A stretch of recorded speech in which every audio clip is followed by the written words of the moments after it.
Cheers, guys. This is Tiber Brew. I'm coming at you from about 2 miles south of the Tiber River in Ellicott City, Maryland. And kicking off my channel here, the guys at 21090 Brewing shamed me, said I needed to put up some videos. So I'm going to go ahead and see what I can do. I'm not going to promise anything long term, but maybe I'll put up at least a couple and see how it goes from there. I'll share a little bit about my experience home brewing and talk about the beers I like to drink and a little bit of thoughts on the craft beer industry. So stick with me.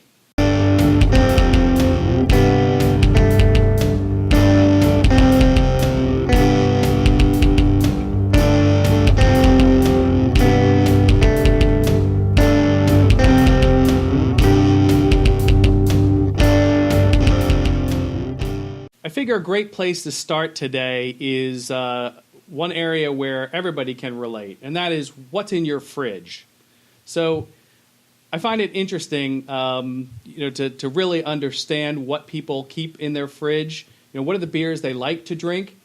And if you're like me, a lot of times what's in your fridge actually is not what you like to drink, but what you don't like to drink.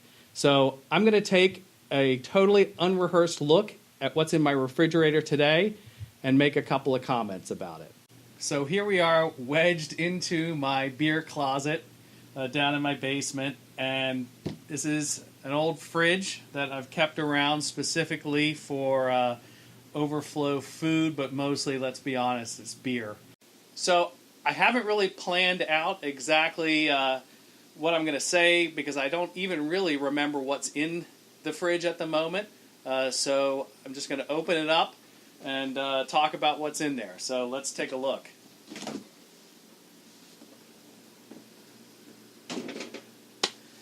Okay, so it's not real full, and honestly, it's because I like drinking my home brew more than I like drinking a lot of store-bought beer. That's the honest truth. So for some strange reason, we've got some water and an iced tea, and let me move this wine. That is an overflow from upstairs. But there's actually a couple of different things you'll notice here. First of all, let's just call it out, okay, right away. All right, I'm sure, I'm not the only one who has friends and relatives who don't really understand good beer. So you always got to have some of this on hand, because the other thing is, do you really want them drinking your good beer if they're perfectly happy with something like this? So I've got a collection of that.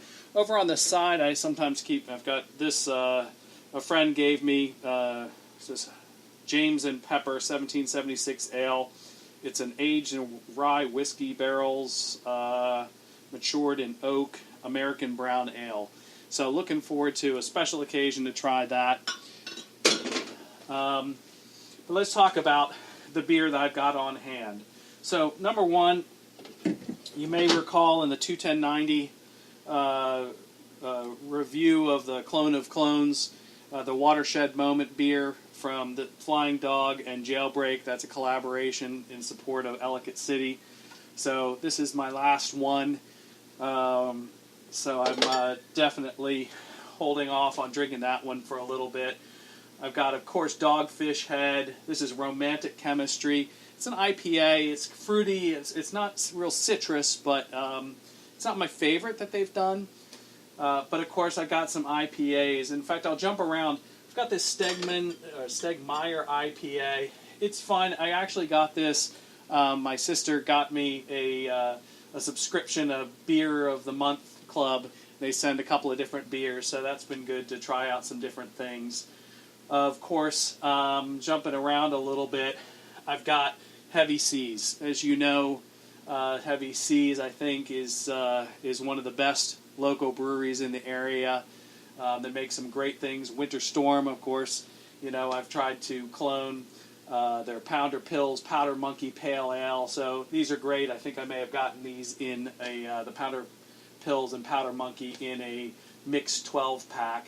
you also notice a bunch of this fat tire. At that party I mentioned recently, I don't know why, but I just always nervous that people won't enjoy my beer.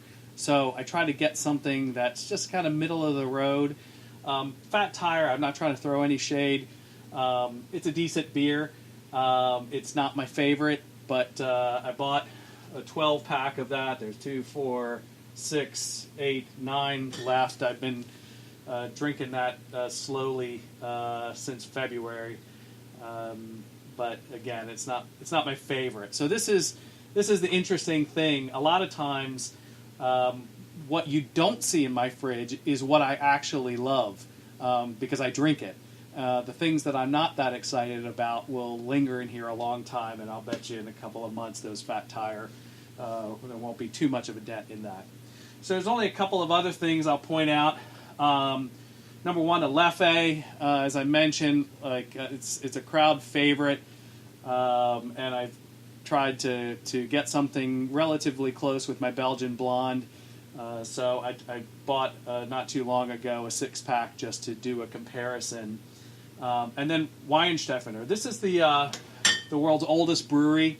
I'm a big fan of their beers. In fact, many years ago, I visited Germany and had the opportunity to spend some time with a brewer at Weihenstephaner. This was back actually in the 90s, so a long time ago. And really, it was awesome to be able to talk to him and some of their techniques and exchange some information. So I've got some of their original, and then also the Vitus, which is a Weizenbock. So, one of the things, I'll mention that I've been trying to focus on a little bit more recently is trying out something other than IPAs. I love IPAs like everybody does. They're so popular. But it's getting harder and harder to find something that isn't an IPA. So I've really been trying to focus on both drinking, ordering when I'm out at a bar, something other than an IPA. There's so many great styles, Bocks, Weizens, lagers, Hellas's, just all sorts of beers, different styles that are great to try and have. They don't have that in-your-face, overwhelming flavor, but sometimes it's the subtle flavors that are really, really impressive. You get a nice Oktoberfest Märzen style, real malty and just clean. It's great. All these beers have a time and a place. I also, by the way, this has been a long time. This is probably 2 years ago I brewed this as an IPA that I brewed. And then here's a great thing. These are bottles of a vanilla bourbon porter that I made. I'll bet you these are probably 5 years old.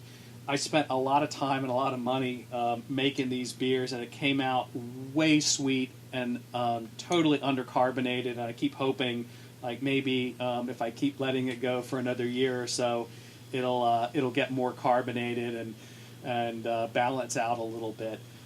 Might still have a couple of years left on it. So that's it. I do have to give a quick shout out. I've got, this isn't beer, but Reuben's Hot Sauce. It's a local Baltimore hot sauce. I found out about this hot sauce at the Baltimore Farmers Market a couple of years ago. I reached out and finally was able to track down Reuben himself, meet him at down in Federal Hill one day, and bought a case of this stuff. I'm getting low. I've only got 2 bottles, so I'm going to have to make another run. All right, so hopefully you enjoyed that tour of my fridge.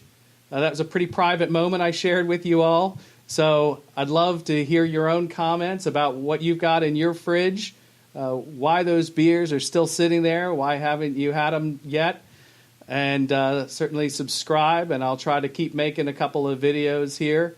Thanks again, and cheers.